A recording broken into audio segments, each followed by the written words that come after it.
This week, the Padres are celebrating their 1998 team in the late Kevin Towers. Fittingly, the festivities are slated for the downtown ballpark that San Diegans voted to pay for that November after watching the Pads reach the World Series. Towers, the longtime general manager, acquired several of the core players on the '98 team.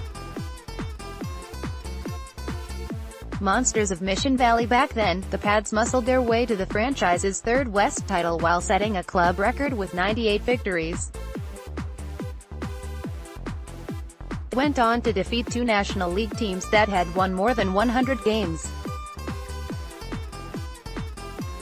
The Yankees club that swept them in the World Series still stands as the winningest of Yankees teams. Tony Gwynn was 38 that season. He batted .321 and slugged .501. Trevor Hoffman, undaunted by juiced-up sluggers, had his best season in 1998.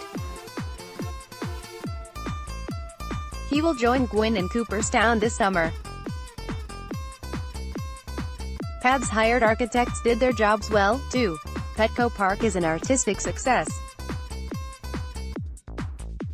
The design flaws were fixed after the venue opened in 2004. The East Village beauty belongs in the top 10 of the big leagues for feel, scenic views and proximity to other attractions.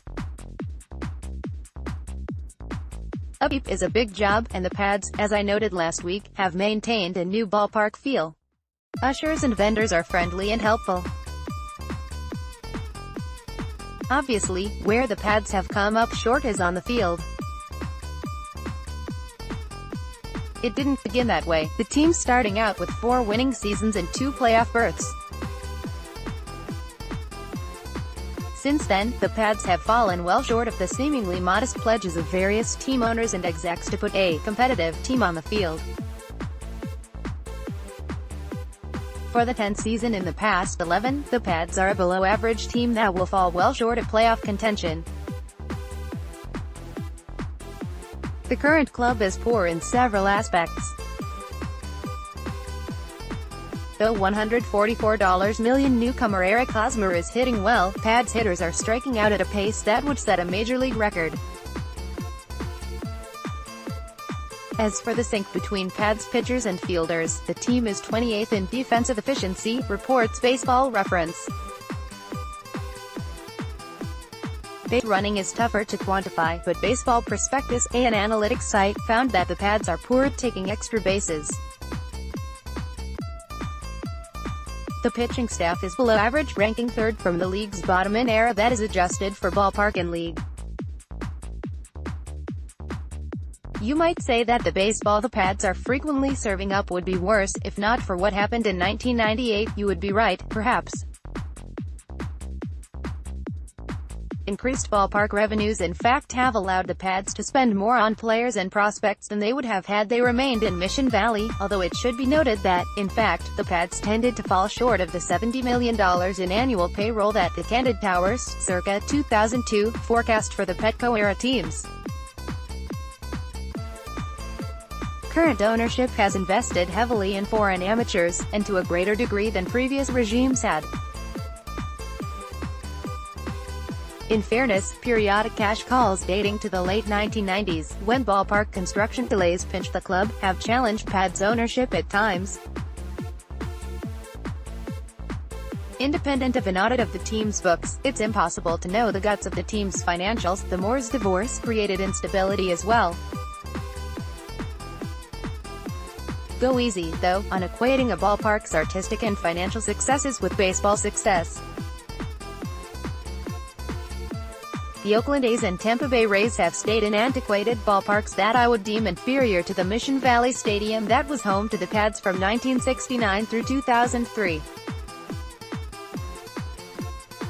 Not only did neither franchise relocate to another city, both the A's and Rays have outperformed the Pads of the Petco era. On the field, that is. Of the many successes for the Pads that flowed from 1998 and the vote, one was the business model it helped to effect.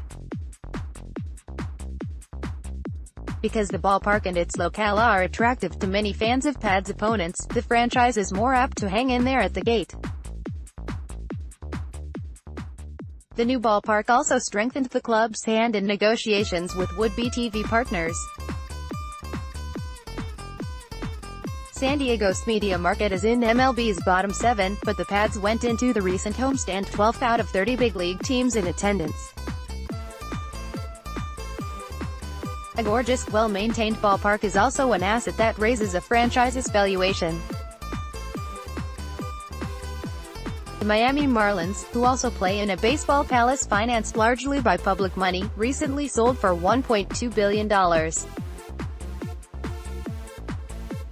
The Pads have fielded only losing teams since the Seidler-Fowler Group bought them for $800 million in 2014, but the franchise would probably command close to $1.2 billion in sale. When the team was last sold, several investors reaped huge windfalls. Good for them, but I'd contend that the growth in share value owed far more to the ballpark, and, even more so, to MLB's ability to command media rights fees, than the on-field performance of Pads teams or projected win-loss records. Go back to 1998 for the last time the Pads won a playoff game on San Diego soil. The current active drought of that particular type is the longest in franchise history, despite the West numbering one team fewer in all of those subsequent years than in the 1970s and 1980s, and the absence of wildcard berths before 1995. This level of Pads baseball futility wasn't in anyone's forecast 20 years ago. If the baseball gods had any sense of fair play, the hot talent lava hissing in the Pads farm system in fact portends much better seasons ahead. Tom Krasovic at SidUnionTribune.com, Twitter, Sid@Krasovic.